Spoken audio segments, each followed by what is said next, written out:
طيب بما ان الناس كلها في الكومنتات، ايه الفرق بين نظم معلومات وحاسبات، وايه نظم معلومات اصلا، او بتاخد من ايه، او مجموعها كام؟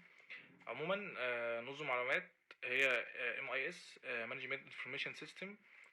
دي ميكس ما بين حاسبات وبين بيزنس، يعني احنا بندرس مواد حاسبات وبندرس مواد بيزنس برضو معاها. في منها معاهد وفي منها كليات. سواء معهد او كليه، ده كله في الاخر بيبقى بكالوريوس، يعني ده بكالوريوس وده بكالوريوس. في منها بقى معهد يعني بعد شهاده البكالوريوس بالظبط، وفي منها كليه، في كليه زي جامعه 6 اكتوبر في نظم هناك. في بقى معاهد زي العبور والشروق والمدينه وحاجات كتير في مصر موجوده فيها نظم معلومات. عموما هي بتقبل من اي حاجه، بتقبل من صنايع ومن من ثانوي ادب وعلمي. بيبقى مجموعها اقل من حاسبات شويه.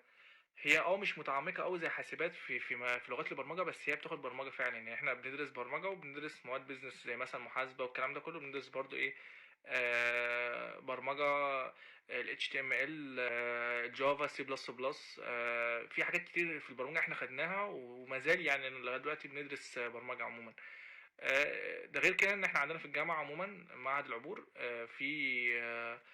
في اصلا مبنى للكورسات احنا بندفع فلوسها مع المصاريف، يعني الكورسات احنا بناخدها في الجامعة. سواء بقى بنوك وبورصة، في حاجات كتيرة، في سايبر سيكوريتي. الحاجات دي بتبقى شهادة إضافية مع شهادة البكالوريوس عموما بعد التخرج. ونظم يعني لها شغلانات كتيرة، في منها محل نظم، في اللي هو مدير قواعد البيانات.